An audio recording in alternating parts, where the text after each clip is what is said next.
Hi guys, Olive here today to talk about my top nonfiction books of 2023. I adore reading nonfiction books. I read a ton of them every single year, but for the purposes of this video, I looked at all the reading I did over the course of 2023, and I whittled it down to the 10 very best nonfiction books of the year.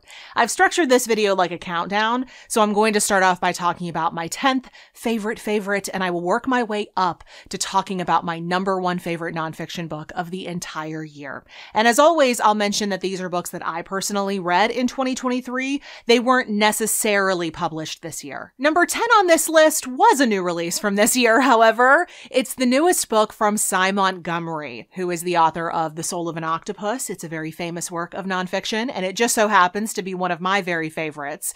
But because I love Cy Montgomery so much, there was no chance that I was going to miss her latest release, which is called Of Time and Turtles. This is a memoir meets work of natural history in which the author discusses her time spent working at a turtle rescue in New England.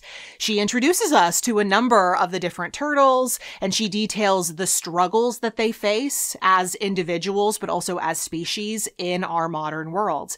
And like she always does, Cy Montgomery brings so much heart to these stories, and she will have you so invested in the lives of these turtles, but then also the people who work at the rescue. I love this one so much. I had so much to say about it that I actually made a full-length video in which I talked about this book and one other book on turtles. I will link that video for you in the description box and up in the cards if you want to check that out. At number 9 is one I closed out the year with. It's called Voices from Chernobyl by Svetlana Alexievich. This is an oral history of the Chernobyl nuclear disaster as told by people who experienced it firsthand, or we also hear from people who lost individuals close to them, either in the initial fire, the explosion, or more often in the efforts to get the situation under control, which happened after the fact. These stories capture how terrifying it was, how unbelievable it was. They had no idea something like this could happen. But then also just how nonsensical it all felt, how confusing it was for people. It was a beautiful spring in a rural area. People didn't understand why they couldn't harvest their crops that they had been working hard on.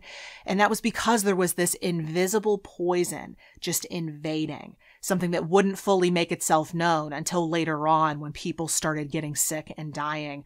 Reading these people's stories, you can feel the heartbreak they felt and still feel, the terror, the confusion, the anger that it was allowed to happen at all. It made this book so shocking, so gut-wrenching to read, very challenging to get through at times, but this book is so incredibly important. A much lighter nonfiction book that actually took me completely by surprise when I first read it, surprised me again by securing the 8th spot on my list this year. It's called How Magicians Think by Joshua Jay. This is a collection of mini essays written by a professional magician, and they are all about his profession, how he goes about creating new tricks, how essential it is to incorporate the audience into the act to enhance their experience, the influence of big names, both past and present, all the artistry that goes into creating a show, those things and so much more. This book is just a prime example of why I love nonfiction so much. The right book will come along and make me reconsider something that I thought I had figured out. I thought I knew how I felt about it. But then the book will change my mind. And this one did that. I never took magic very seriously, but the way that Joshua Jay talks about the work that he does, the way he made me see how much effort and thought is involved in crafting a show, it made me see magic in a whole different way. It made me see it as an art form for the very first time.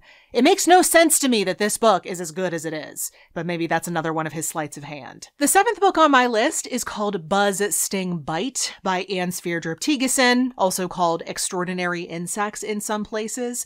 But regardless of this book's title, it is a lively and personality-packed collection of information on all different types of insects. And I promise you, it's going to give you a whole new appreciation for them, even if they do give you the heebie-jeebies.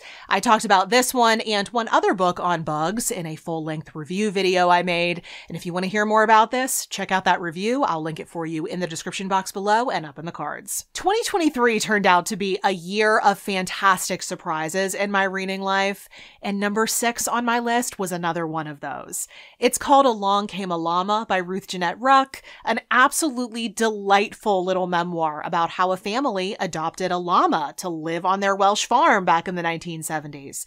And since this was a time before Google, they couldn't exactly look up how to keep an exotic animal in an area where those animals aren't normally kept.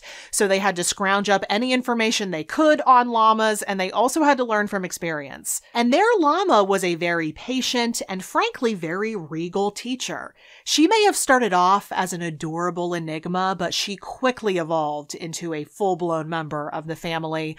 This is such a feel-good work of nonfiction, and I just can't help but smile every time I think about it. Moving into the top half of this list, my 5th favorite nonfiction book of 2023 is one of those books that clicked with me on so many levels that it almost feels like it was written with me in mind, even though I know it wasn't.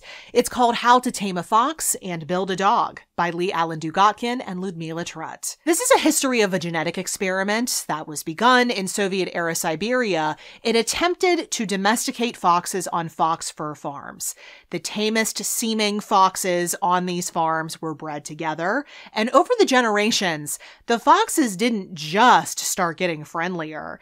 They actually started to look and act a whole lot like dogs, which raised some really interesting questions about what domestication is and how it happened to dogs. Alongside all the science and the stories of how this experiment was carried out, we also hear about the main scientist in charge, a very charismatic man who had to fight against some infuriating Soviet bureaucracy, tons of red tape, just to keep this study going. This is all fascinating stuff, and it's brilliantly written. Up next at number 4 is a nonfiction book that I had been hearing spectacular things about for years. I just finally got around to reading it. It's called Caste by Isabel Wilkerson.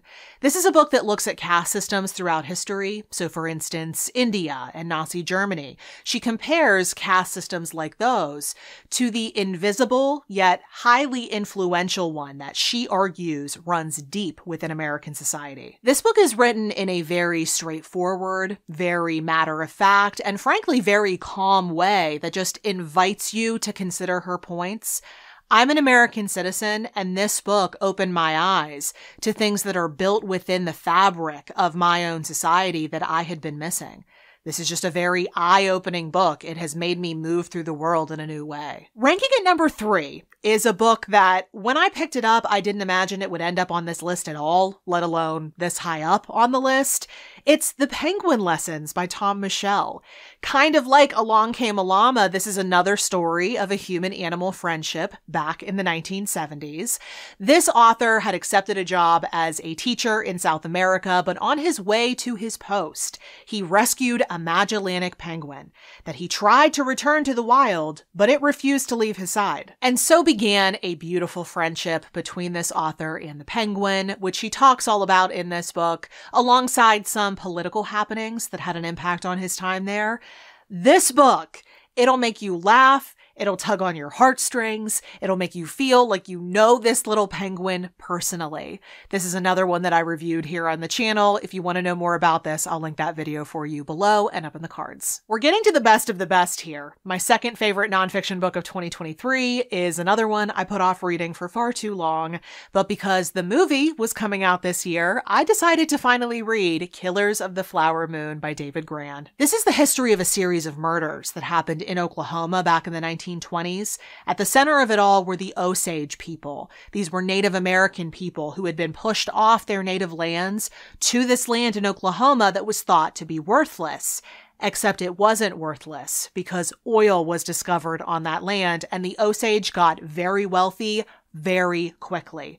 Well, something inexplicable started happening where Osage people started dying in such alarming numbers that it couldn't possibly have been a coincidence. They were being murdered, and it took the newly formed FBI coming in to investigate to finally figure out what was going on and who was behind it. I still can't get over just how well done this book was. From that initial choice to make the earliest section of this book a mystery, which allows the reader to feel feel even a modicum of the terror and confusion that the Osage must have been feeling as these murders were happening, to talking about the FBI and the history of how the agency came together, to then going to Oklahoma himself to talk to the Osage about the legacy of these murders.